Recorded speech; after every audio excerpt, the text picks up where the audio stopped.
Selamat datang kembali di channel kami Leon Jayadi Teknik. Untuk topik video kita saat ini adalah energi terbarukan dari buah pepaya. Banyak video viral tentang buah pepaya yang dapat menghasilkan energi listrik.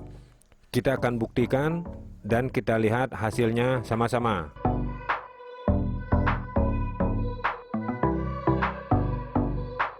Ini adalah buah pepaya.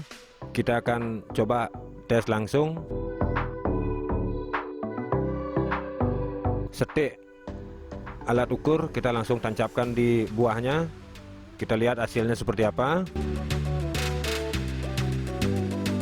Dan hasilnya adalah 0,034 volt DC. Jadi tegangan itu sangat kecil, teman-teman. Kita akan memakai sistem di pelajaran SD dulu, memakai plat tembaga dan plat seng. Plat tembaga dan plat seng adalah modal dasar untuk mengetahui adanya tegangan. Jadi kita tancapkan di buah pepayanya, kita akan langsung tes hasilnya seperti apa. Dan ternyata benar, teman-teman, ini polnya hampir 1 pol. Jadi kalau tepatnya itu adalah 0,875